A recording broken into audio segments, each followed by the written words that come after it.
আসসালামু আলাইকুম 780 পয়েন্টে আপনাকে স্বাগতম। আজকে আলোচনা করছি অ্যাডোবি ইলাস্ট্রেটরের সিলেকশন টুল নিয়ে। প্রথমে অ্যাডোবি ইলাস্ট্রেটর ওপেন করতে হবে। ওপেন করার পরে নিউ ফাইলসে গিয়ে যে কোনো একটা ক্যানভাস নিতে হবে।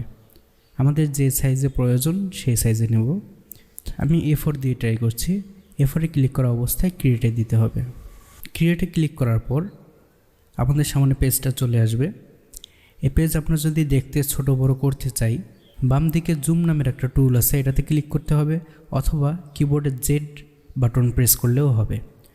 জুমে ক্লিক করে টান দিলে বড় হবে, এবং ছোট করতে চাইলে কিবোর্ডের অল্টার বাটন প্রেস করে ধরতে হবে। কিবোর্ডের অল্টার বাটন প্রেস করে ধরে মাউস দিয়ে ক্লিক করলে তখন সেটা জুম আউট হবে। আর আমরা সাধারণত কিবোর্ডের অল্টার বাটন প্রেস করে ধরে মাউসের হুইল দিয়ে আমরা বড় ছোট করে থাকি।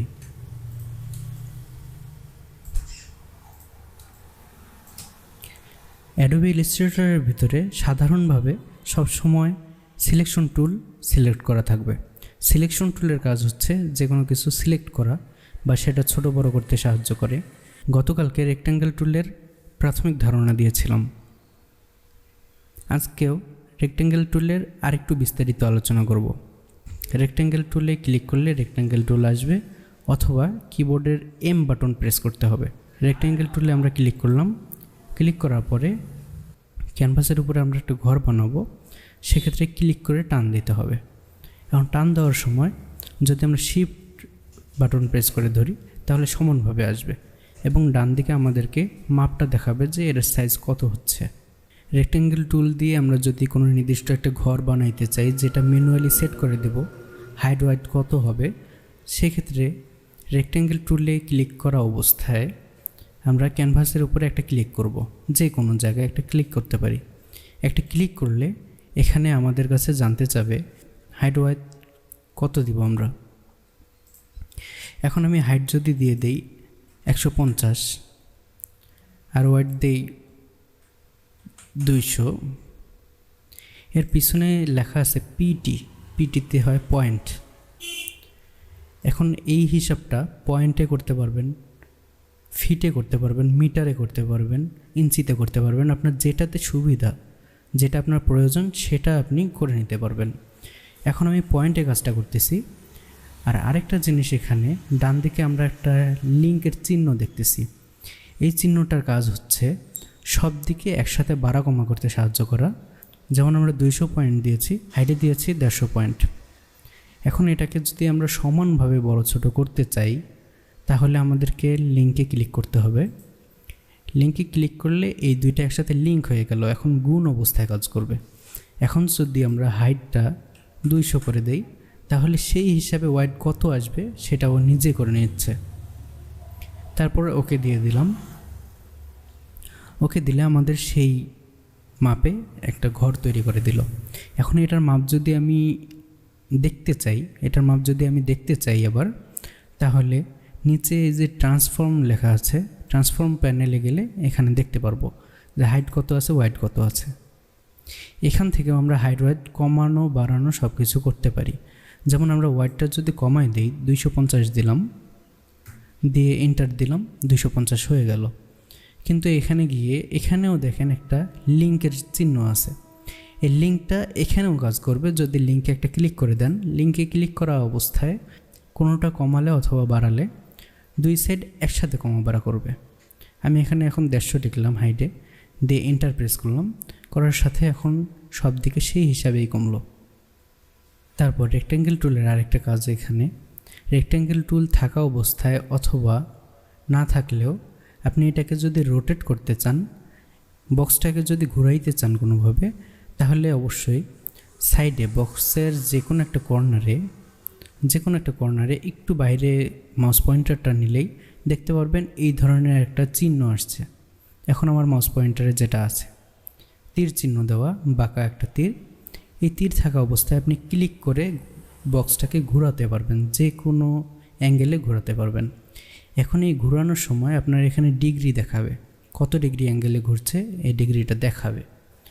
তবে আপনি যদি সমানভাবে ঘোরাইতে চান সেক্ষেত্রে অবশ্যই কিবোর্ডের শিফট বাটনটা প্রেস করে ধরতে হবে। শিফট বাটন ধরা অবস্থায় যদি আপনি ঘোরানোর চেষ্টা করেন তখন সমানভাবে ঘুরবে, কম বেশি হবে না, 90 ডিগ্রি 45 ডিগ্রি এভাবে ঘুরবে। আর ঘোরানোর পর ছাড়ার আগে অবশ্যই খেয়াল রাখবেন মাউসের বাটনটা আগে ছাড়বেন, তারপরে কিবোর্ডের বাটন ছাড়বেন।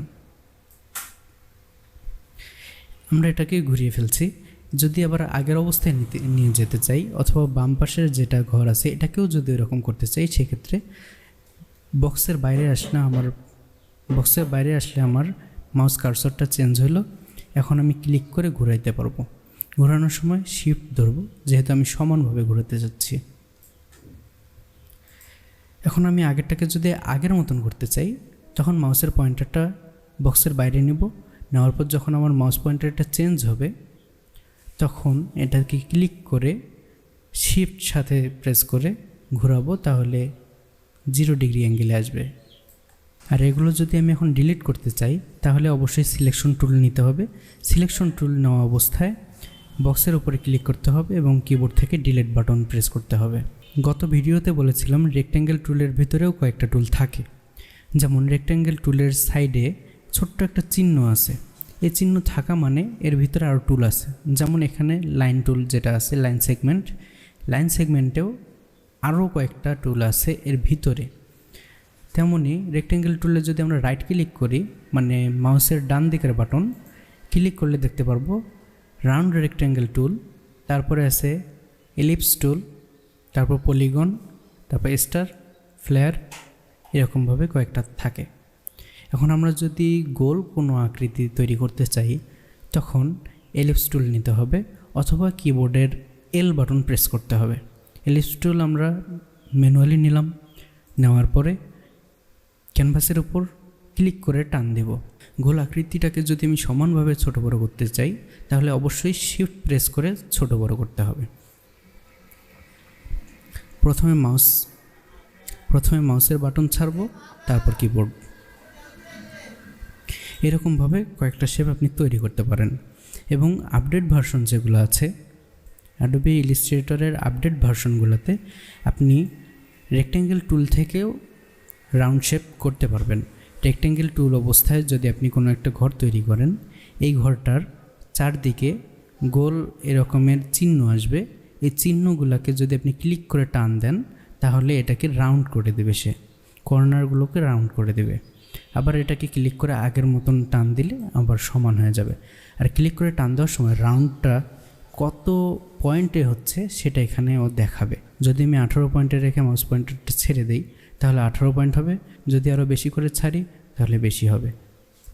আর এই রেক্ট্যাঙ্গেল টুল থাকা অবস্থায় এই কাজগুলো করা গেলেও নতুন করে যদি ঘর বানাইতে চান তার পাশে বানাইতে পারবেন, কিন্তু যদি এটাকে নতুন করে সিলেক্ট করতে চান বা অন্য কোনোটা সিলেক্ট করতে চান তাহলে অবশ্যই সিলেকশন টুল নিতে হবে।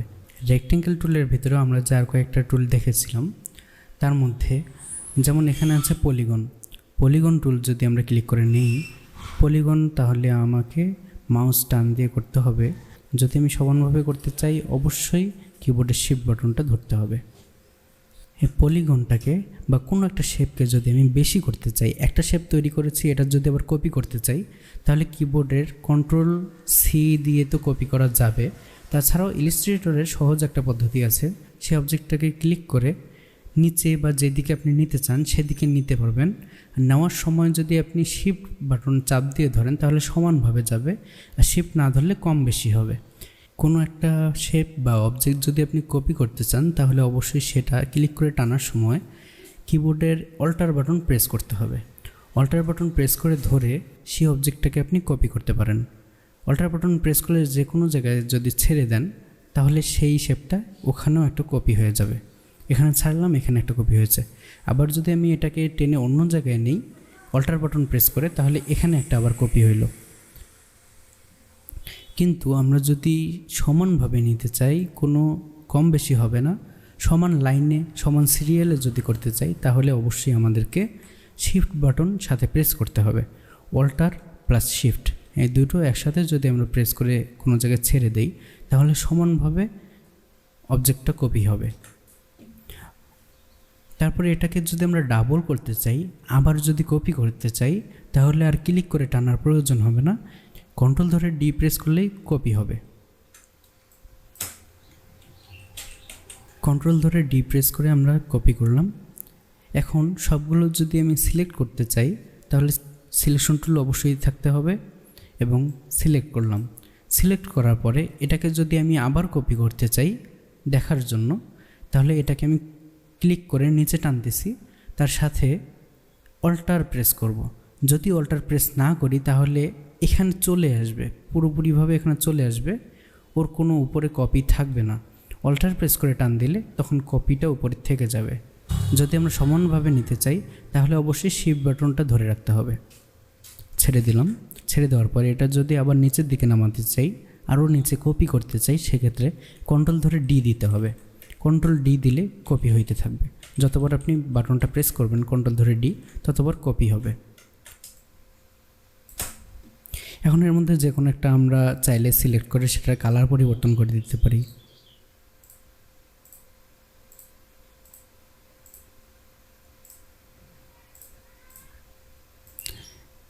যে কোনো একটার কালার পরিবর্তন করে দিতে পারি। এগুলো সব যদি আমরা একসাথে কোনো দিকে সারাইতে চাই, তখন আমরা ক্লিক করে টান দিলে একটা সারবে। এখন সব কিছু একসাথে সারাইতে চাইলে অবশ্যই সবগুলো সিলেক্ট করে তারপর টান দিতে হবে। যেমন আমরা যদি সবগুলো একসাথে সিলেক্ট করতে চাই, তাহলে অবশ্যই সিলেকশন টুল নিতে হবে, তারপর ক্লিক করে টান দিয়ে সবগুলোকে সিলেক্ট করা যাবে। এছাড়াও আরেকটা পদ্ধতি আছে, সবগুলো যদি আমরা একসাথে সিলেক্ট করতে চাই, কন্ট্রোল ধরে এ দিলে সবগুলো সিলেক্ট হবে, তারপর আমরা ক্লিক করে ডানে বামে করতে পারি, উপর নিচে করতে পারি। আর আমরা যদি চাই সবগুলো সিলেক্ট হবে প্লাস একসাথে সব থাকবে, সব গ্রুপ হয়ে থাকবে, তাহলে সবগুলোকে একসাথে সিলেক্ট করার পরে রাইট ক্লিক করতে হবে এগুলোর উপরে। রাইট ক্লিক করার পরে এখানে গ্রুপ লেখা আছে, অথবা কিবোর্ড থেকে কন্ট্রোল ধরে জি দিলে গ্রুপ হবে। গ্রুপ করলে তখন আপনি যেখানেই ক্লিক করেন না কেন, এইগুলার যে কোনো একটাতে ক্লিক করলে সবগুলো একসাথে সিলেক্ট হবে। এখন যদি আপনি কোনো দিকে ডানে বামে করতে চান, সবগুলো একসাথে কম বেশি হবে, একসাথে যাবে। এখন আরেকটা জিনিস দেখাই, সেটা হচ্ছে যেমন আমরা পলিগন টুল নিলাম। পলিগন টুল নিয়ে এখানে একটা যদি আমরা ক্লিক করি, শুধুমাত্র ক্লিক করলে এখানে জানতে যাবে যে আমরা কয়টা কর্নার করতে চাই, কয়টা সাইড করতে চাই। এগুলোতে কিন্তু 6টা আছে, এই যে 3টা 6টা আছে। আমরা যদি 5টা করতে চাই, এখানে 5টা দিব। এবং রেডিয়াস কত হবে, রেডিয়াসটা এখানে আমরা চাইলে সিলেক্ট করে দিতে পারি, নিজে থেকে দিতে পারি।